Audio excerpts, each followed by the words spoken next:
work on culture, because without that and without the staff and the strong talent, and it's who you surround yourself with, you won't have the success.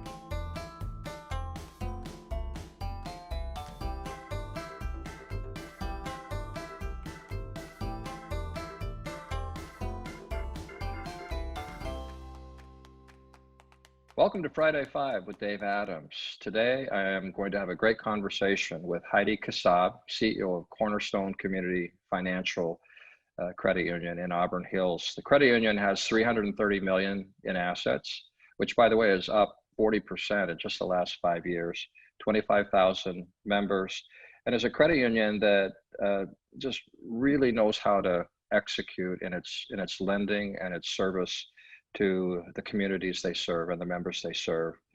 So Heidi has been CEO at that credit union since 2003. That's 17 years. She comes to the credit union with an accounting and auditing background, but she has become such a well-rounded leader in every respect, and she's built a team around her. The credit union just does fabulous things for its members. Her leadership successes and commitment to excellence have been recognized and awarded throughout her career. In 2018, Heidi was named one of Crain's Detroit Business's notable women in finance. And the credit union earned the Cool Places to Work designation from Crain's 4 years in a row between 2017 and 2020. In 2004, Heidi Kassab was named to Crain's Detroit's class of 40 under 40. The credit union also earned the Detroit Free Press's top workplace honors in 2017 and 18, and the Radden Financial Group's Crystal Award 3 times in the last 5 years. So those accomplishments are very noteworthy, and I know you're going to enjoy the conversation with Heidi Kassab. Well, Heidi Kassab, welcome to Friday Five with Dave Adams. I've really been looking forward to this conversation. Me too. Thanks, Dave, for having me. So first of all, how are you doing in this environment? We're all challenged by the COVID pandemic and the associated economic issues and the social distancing and everything else. How are you and your family holding up? Holding up well. I think in the beginning it was a little bit difficult and life changed a little bit, but starting to feel a little bit more normal and, starting to accept what we're going through and trying to get back to the things we used to do, get back to the gym and maybe a little eating out and seeing my coworkers again, I think has definitely helped us to feel like there's a little bit more normalcy, or whatever the new normal is, has come back. Right, and time has gone pretty fast. That's the one nice thing in good times and bad, as time passes, and hopefully we'll be looking at this in the rearview mirror with a broadly applied vaccine before too long and get back to some normalcy in our lives. Absolutely. All right, well, I'm looking forward to the conversation. Your credit union is probably over 330 million in assets with 25,000 members. You've had lots of growth in the last 5 years. Mm-hmm. And I'm anxious, first of all, to hear a little bit about your career journey. I've known you the whole time I've been in Michigan, and I remember you took over as CEO at Cornerstone 17 years ago. And you may not remember this, but I remember a meeting, it was a credit union CEO roundtable event, and I think you had just gotten the position. You were the new kid on the block, so to speak, and have been impressing me and others ever since with the great work that you and your team do at Cornerstone. But why don't you share with us your career journey, how you got into the credit union field, and kind of what the career journey thus far has been like for you? Well, they say part of it is luck, and I think I had a little bit of that. I was fortunate. Someone took some great interest in me. I was 16 and looking for that summer part-time job, and a CFO at a small credit union needed somebody to microfilm. And back that many years ago, we were microfilming. It's not like it is now.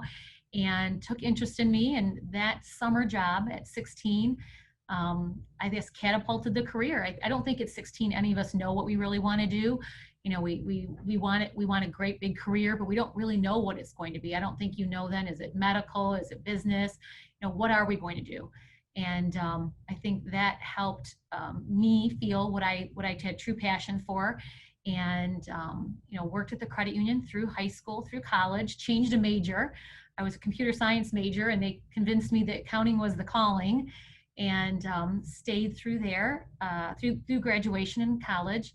And at that time, the CPA firm that was auditing the credit union came and interviewed me. And how easy is it? I mean, our college graduates right now, struggling with what they struggle with, have to go to career fairs and job fairs. And here I was fortunate enough, CPA firm comes and takes me to lunch and says, you know what, we'll hire you as soon as you graduate. And I think that started the career in the credit union world. And so I guess I say that I had it in my blood at an early age, the mission, the vision, the helping the members, because at that time, that was when members would stand in line for 15 or 20 minutes to cash a check. And we were showing them then how to use an ATM machine. We had little plastic units that we would show them how to put the card in the machine and use the machine, because that was the new in thing. And you look, I mean, what we say is just some years later where we've come in that breadth of technology. So worked at the CPA firm and continued auditing credit unions, and got to meet the most interesting people that now have great careers, at some of the great Michigan credit unions that really helped me, learn and understand. And you look at those CEOs now that were earlier in their career, and now some of them starting to retire, which is interesting to see. And some of the people that were peers, running their credit unions. It's great to see, because I think it's an entire lifespan that's still growing and changing. And then Cornerstone was one of my first audit clients. Did the audit and then realized that they were looking for an EVP. And fortunately, 21 and a half years ago, landed here. And then shortly after, as you mentioned, became CEO. When I started the credit union, we were $20 million credit union, and not doing well financially, tied to the automotive industry, and that has its ebbs and flows. And we weren't really sure this credit would make it, but it was a good experience, and it was a challenge. So it worked out well. And 21 and a half years later, we're sitting where we are. I'd like to think you and I have a couple of things in common. One that comes to mind is I started my career in finance, and I started as an internal auditor. And I have a lot of respect for that left brain, financial oriented beginning. It lays a great foundation. But I think, like you, I found that I had a need for more of the right brain skill set, Right. more get into communications and team building and leadership. And so my sense is that you have a great blend of left brain and right brain skills that make you a great leader.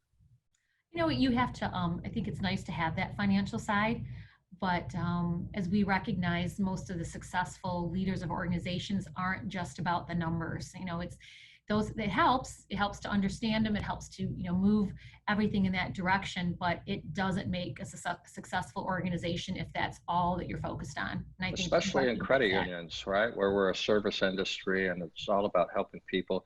And I've told this story many times, but when I think of Apple and Steve Jobs, I love the story of how when he took over a troubled Apple company, they were so focused on their numbers and metrics. And he said, let's stop thinking about that. Let's just focus on making great products, right? And everything takes care of itself. And I think that's such a great analogy for credit unions, because credit unions like yours, who just focus relentlessly on providing great service and great value, the rest you can kind of figure out more easily, which is a great segue to leadership lessons. So in your 17 years as CEO, and prior to that even, you mentioned mentorship, and we've all been mentored. And as leaders, we find those opportunities, hopefully, to mentor emerging leaders around us. But what's your observation now on your career journey about leadership lessons, the things that matter most maybe for an effective leader of a credit union in particular? I think there's a couple things, I think recognizing when you see talent and really fostering it and giving people opportunity, because talent comes in many different ways. A big important part of talent is loyalty, and loyalty to the organization, to the mission, to the vision, and capitalizing on those qualities. Without loyalty, I don't think that the most amount of talent would really help you. People, their sincerity for wanting to help the membership, wanting to help their coworkers, and building something is really, really important. And I don't know that I realized that always right from the beginning. like you had said earlier, I think you focus on the numbers, especially when you start an organization that maybe isn't as strong financially. You almost have to find something to start that success factor. And with us, it was financials at first. And then when the financials started to go in the right direction, then it was work on culture. Because without that and without the staff and the strong talent, and it's who you surround yourself with, you won't have the success. I mean, you can build your numbers as far as you can, but that extra is where the staff comes into play. We say here it's our members come first, but our staff comes always. And I think that's the mantra that we live by. And I think that's what's helped us, is to really find that right mix of talent that shows what we really are to our membership. So what makes for a great culture for your team? Oh, secret sauce. I don't know that there's one thing. I think respect for each other, and then respect for diversity. We are different in many ways. Everyone has a different style. Understanding that to be a successful team, we can't all be the same. I have certain personality traits that someone else doesn't. And some of the best, leadership skills I had was just understanding how people, how they work and what their style is, because you can either overshadow someone's style, or you can diminish someone's style based on how you react and how you are with them. So I think some of the best things is really recognizing what someone brings to your team and using that to your advantage. I'm glad you brought up diversity, Mhm. because obviously that's a hot topic these days. While today we seem more focused on racial injustice and systemic police brutality and racism. But the fact is, when we talk about diversity, equity, and inclusion, it's so much broader than that, right? It's about gender diversity and racial and ethnic diversity and tolerance and inclusion of the LGBTQ community and so much more. Are you? I know most credit union leaders are trying to get their hands around what they've done thus far versus what they need to be doing moving forward with regard to diversity, equity, inclusion. Where's your head at on that topic right now? Yeah, that's a tough topic, because you inclusion is such a great component of it, and you would never want to exclude anybody. So I think we're looking at it as a very long range type of a plan, and how we decide to bring that inclusion in. We feel, of course, probably like many organizations feel, we feel we've done a great job of it. So I think it's just constantly looking at what we have done and what we can always do to improve. And when we talk about diversity, it's across the whole channel, whether that be race or ethnicity or culture. And I think just making sure that we have that culture in place that is very accepting of different, whether it be styles, whether that would be anything to do with diversity. So I think it's going to be something that's going to be with us for a long time, but it's going to take time to develop. Because I think if we go into it too quickly, I think we have the ability to maybe come on less sincere than we could. Where if we take the Yeah. time to really evaluate what's needed, I think the sincerity will definitely be there a lot stronger. Those are great perspectives. And obviously, when we talk about culture and providing for a great environment for team members, attracting and retaining talent, that whole topic just segues to how we serve our members, right? Service is just linked completely to the quality and caliber of staff that we have. So we talk about the credit union difference often. What does the credit union difference mean to you and to your credit union, and how do you feel that you demonstrate that credit union difference? I think the difference is different every day. It's different depending on what we're really involved in right now. I mean, right now we're all in the middle of a pandemic, but nobody wants to continue with gloom and doom. I think we all have to have something to hold on to, that we are going to together, working together, going to come out of this stronger and better. We've recognized that remote work is working. It's working for a lot of us. So I think that's where the credit union difference is. I mean, I don't know that any of us would have guessed that even a year or two ago that we would have been able to handle what we're doing right now. I think at the same time, making sure that our membership is always served. I think looking at the differences, we were open during the entire pandemic. I mean, it was tough to talk to staff about coming in when they had issues going on at home. That is the credit union difference. We did a recent survey of our staff and talked about, why they're here every day. And the number one thing was not money.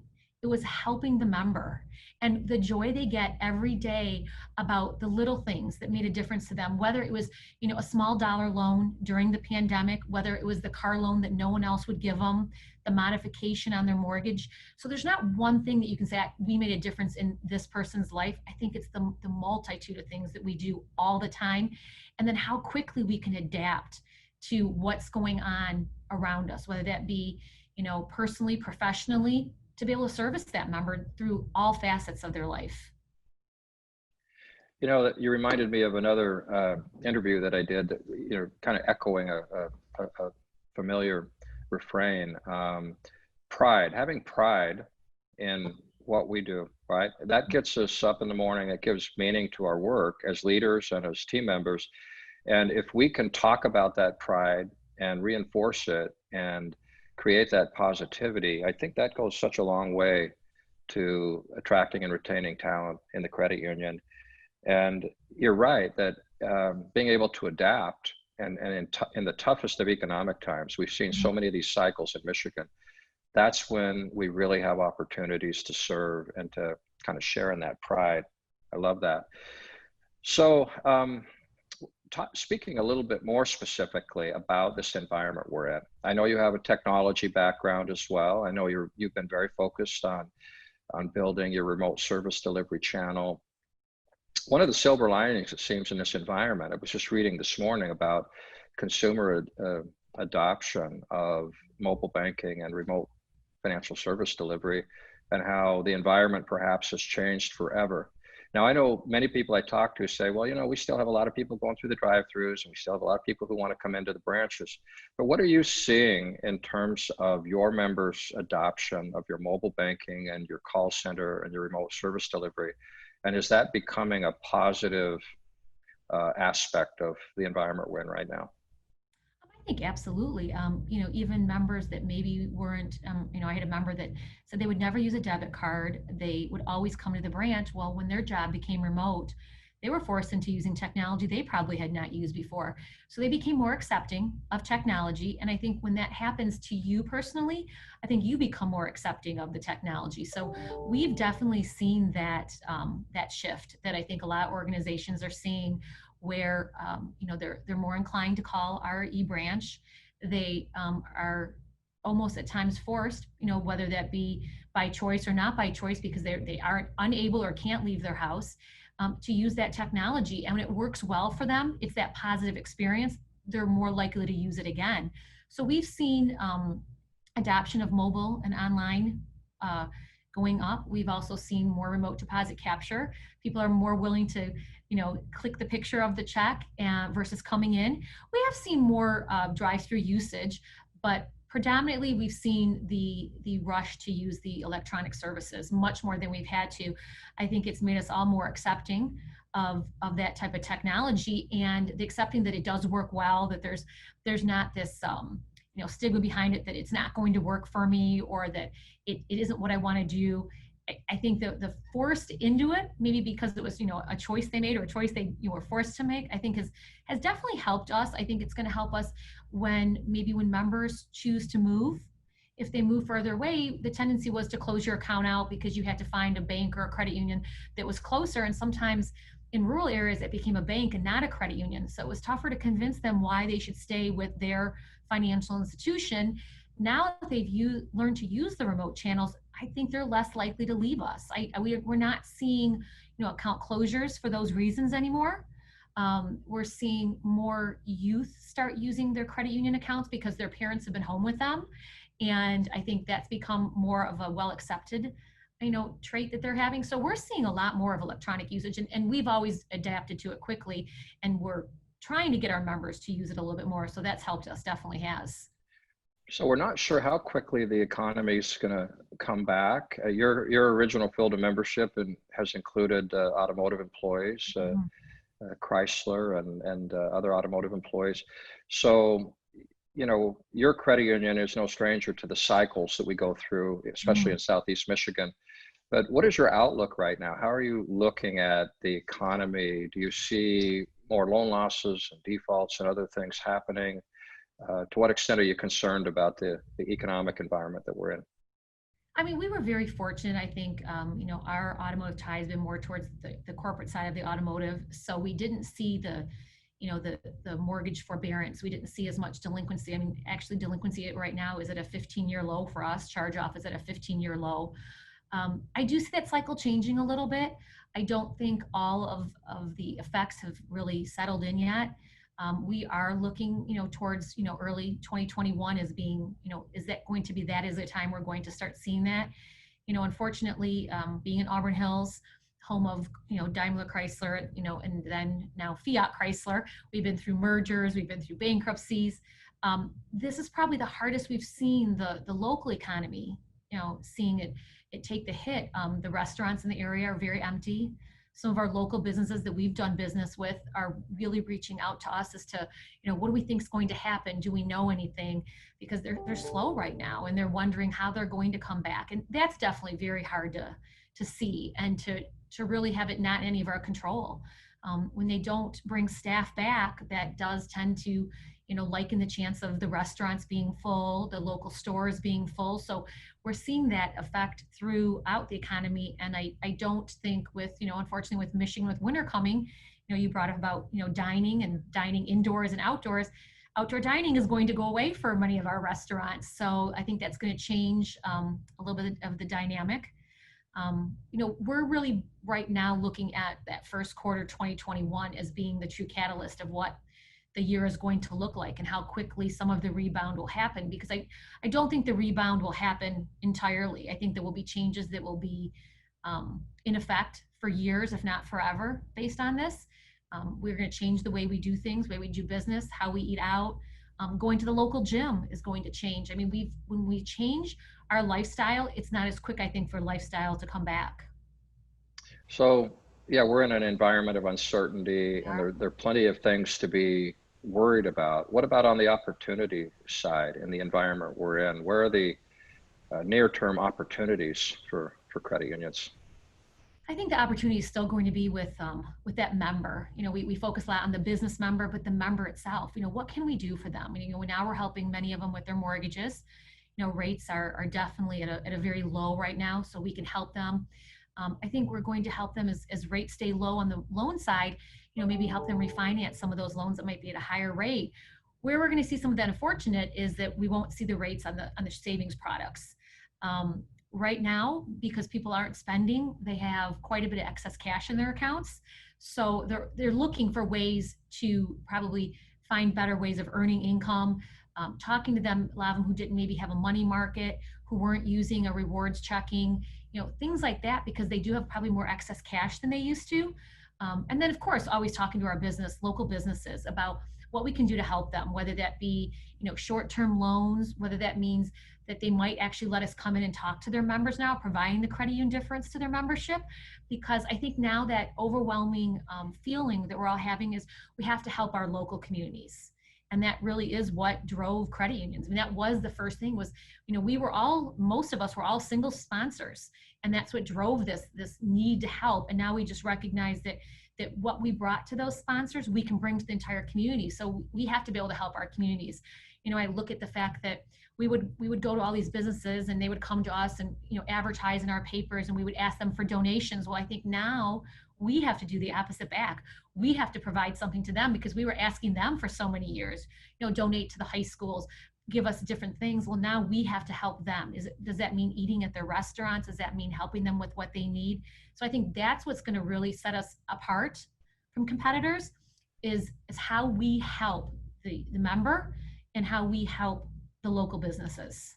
Well, that's a great perspective. You mentioned at least one other thing that I wanted to talk about really briefly here. One is the influx of savings Mhm. dollars. The low rate environment we're in, I love your thought about this is an opportunity to help people save and invest smartly in a low rate environment because that's so challenging. A second trend is interesting, and it's the buffer in this environment where mortgage lending has just been off the charts with the low rates, with mortgage rates being under 3%. I understand with data from the Mortgage Bankers Association that the second quarter of this year was a record quarter since they've been tracking it for the past 20 years in terms of mortgage loan volumes, most of it refis with those really low rates. So in the near term, I would guess that your credit and other credits have fared pretty well with mortgage refinance fees and other things. But maybe a counter to that is the growth in deposit funds. How do you manage that without it taking a toll on your net worth ratio? So we are probably one of those unique credit unions that needed this money probably more than anything. Coming into the pandemic, we were at our lowest points in liquidity. We joke now that every single year we kind of get that little remark on our exams that you're not holding enough liquidity. We're not holding enough liquidity. So 21 years here, the maximum liquidity I've ever had as a ratio has been 6%. We're sitting at about 15%. This is the first time we've been less than 100% loan to share ratio. So the liquidity has helped us give us a little bit of a buffer. So I will say we're probably in a little different situation, but we're not used to having that type of liquidity. And how are we going to put that to work for us? I mean, investment rates are at an all-time low, so it's definitely not that. So I think it's up to us to generate the loan volume. And what better way do we have as a credit union to generate some loan interest income and also help the membership? And it's amazing, Dave, when you talk to people, and it's from all demographics. It's the people you think that they understand finances, and you recognize that maybe they just didn't know or didn't make a great financial decision when they went and bought their last car.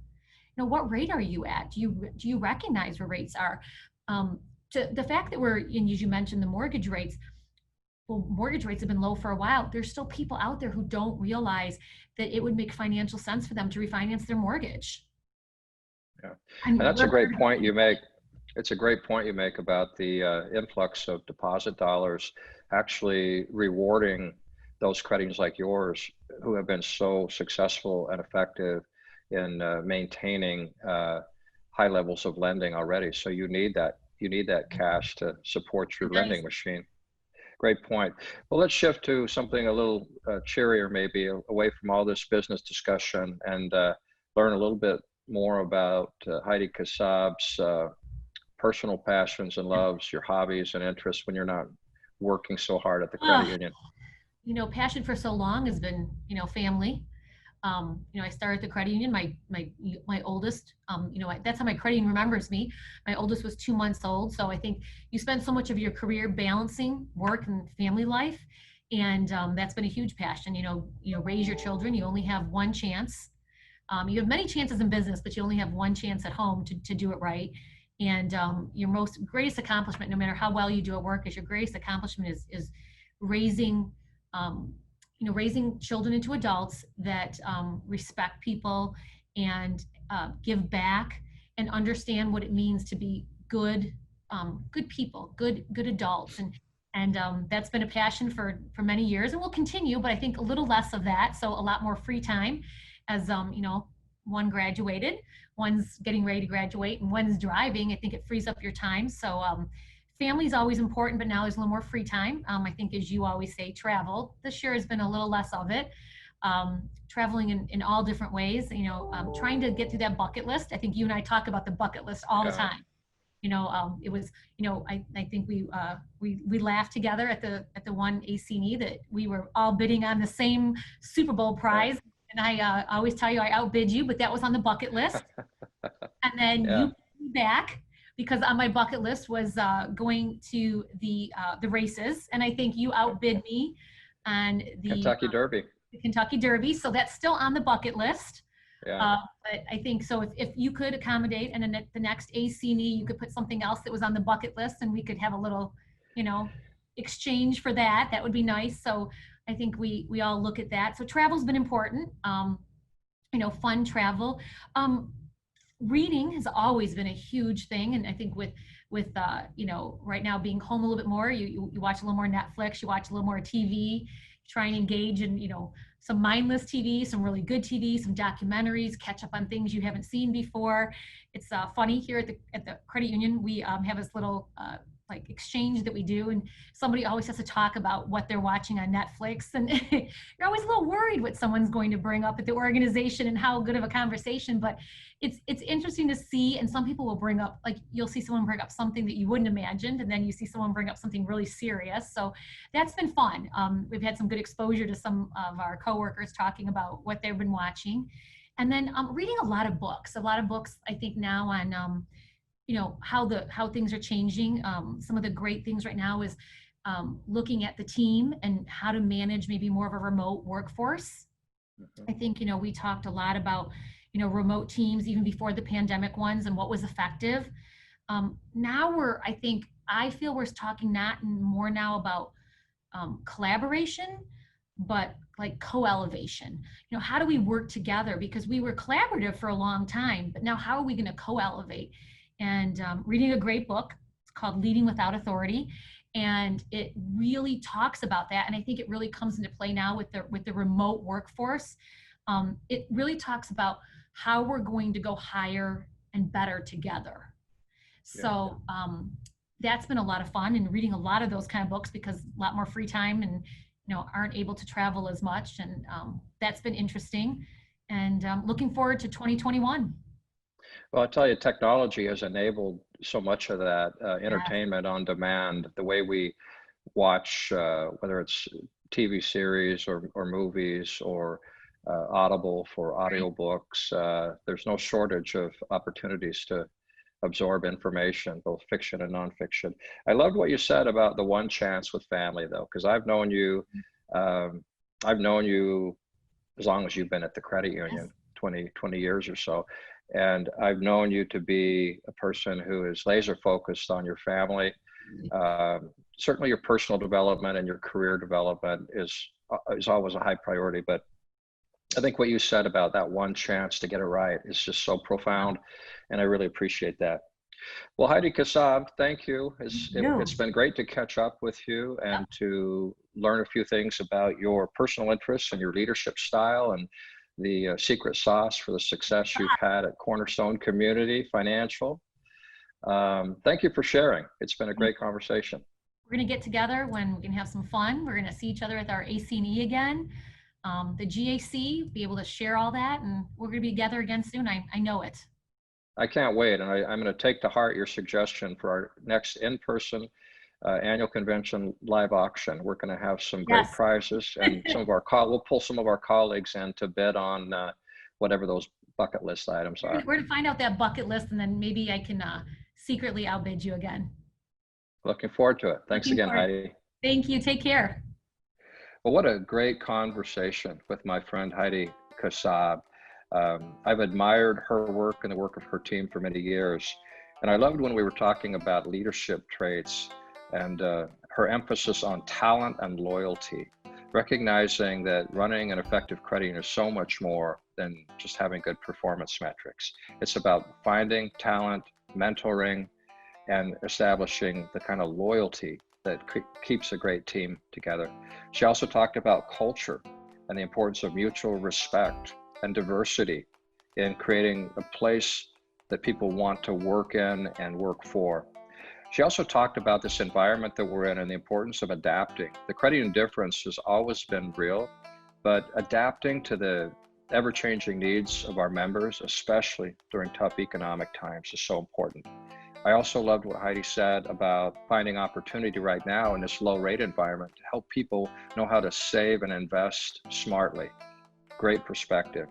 And finally, on the personal front, I really loved how Heidi described balancing work and family and how we only have that one chance to raise our children and to help them become productive, contributing members of society. And we have to get that right. And I've observed with Heidi how she's maintained that work-life balance so effectively. So Heidi Kassab, thank you again for a great conversation. And we look forward to many more Friday 5 conversations with Dave Adams. If you're interested in being on the program, please let us know.